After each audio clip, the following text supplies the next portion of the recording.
Kris, will Zach Hyman be reading the opening lineup tonight? No, we have a tradition. Whoever won, whoever did it the game before, and as long as we win, that continues on. So Connor Brown will be doing our starting lineup. We'll go left side, front row. Kris, on Connor Brown, had an illness yesterday. Where are we at with him for tonight? Connor's going to take warm-up, and he'll be a game-time decision. We'll go left side, second row. Kris, we just heard from Zach, and, obviously a really emotional time for him. What do you think it means to have him still along, encouraging the team during all this? Zach Hyman is a very important piece to our team. Obviously, you see what he does on the ice with his hits, the goals, and his play is phenomenal. And but also, he's a very strong emotional leader to our team. He's holds things together a lot with a lot of the other players. So, yeah, to say that we're going to miss him is an understatement. But obviously it is what it is, and we're just going to have to move on, and we're going to need other guys to step up. And whether that's, scoring goals or making hits, making plays. But, Zach has been a phenomenal player since my time here. And, it'd be nice to have him on the bench with us on the ice, but we're going to have to plan without him. Right side, third row. Yeah, Kris, just in regards to Connor Brown, what have you noticed that's missing when he's not in the lineup with you guys, and what impact do you think he would have if he was able to return? Connor Brown is a really good two-way player.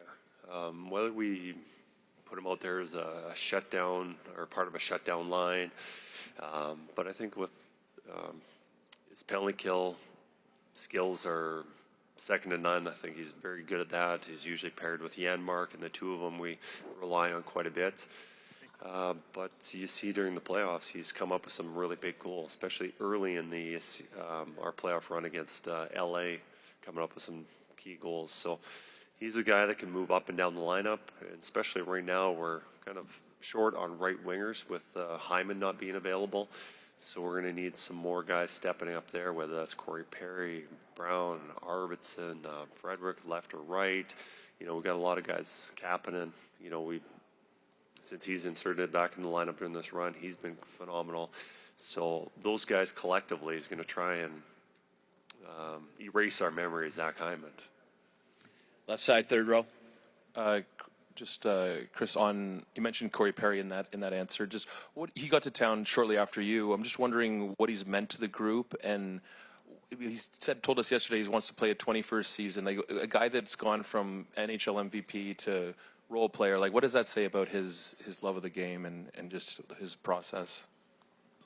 Well, last year, just the start of it, the impact he's made on our team. And last year, I think was very key on getting us to the Stanley Cup Finals. I think throughout, he joined us mid-January last year, but just his experience, winning a Stanley Cup, all the Stanley Cup runs that he's been on, I think that just allowed the team to settle things down. And when he spoke, guys listened because of the respect that they have for him. So I think with him being in the room really helped our team. As for his season this year was phenomenal. Here's a guy that's playing probably 10 to 12 minutes a night, mostly on the fourth line, very little on the first unit power play, and then still managed at 39, 40 years old to get 19 goals. So that's hard to do. So I think with the 5-on-5 time per minutes played, I think he was near the top of the NHL, and to do that at his age. So, and now during the playoffs, we've relied on him a lot more to step up, play different situations, playing a lot of games playing on the right side with McDavid and Leon. So, he's been very important to us. Right side, front row. Hi, Kris. Out here, we still try to make a big deal about this rivalry and playing Florida last year. Leon said that, losing that game is something that until you win, you're never going to forget. He said, it'll be with me the rest of my life. Is there any coaching currency in the fact these guys beat you last year, or is that completely done in your eyes?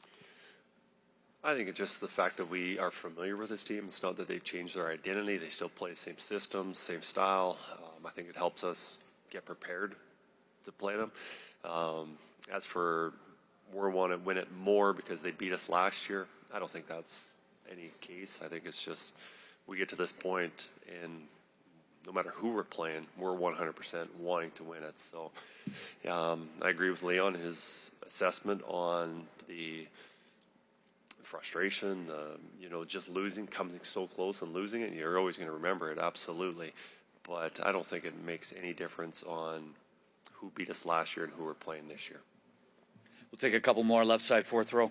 Yeah, Kris, on Trent Frederick, I thought last round saw some better moments from him. It obviously was hard for him coming over and being injured and then having to ramp up with a new team. But do you also see an opportunity for him in this series, given the physical nature of the Panthers and how they play, for him to, to have his moment here?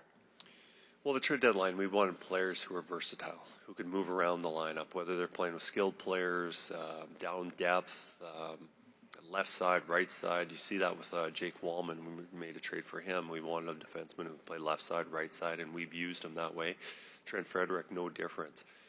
Unfortunately, the injury took him a little bit longer to get acclimated with us.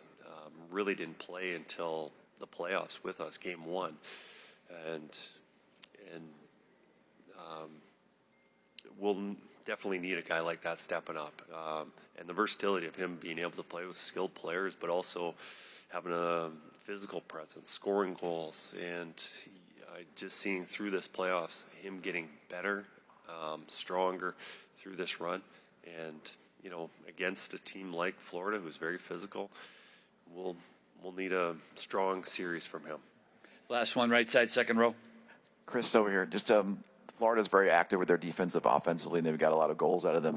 Aware of that defensively you have to be in. Is there some opportunity for maybe counterattacking off of that? No, just being aware when they're on the ice, especially certain guys who like to get involved and making sure that we're checking them closely and not getting beat back to our net. Every good team has their defense being part of the offense and not just stationary and just defending. I think with Florida, they've got numerous defensemen that can get up in the play, are good skaters.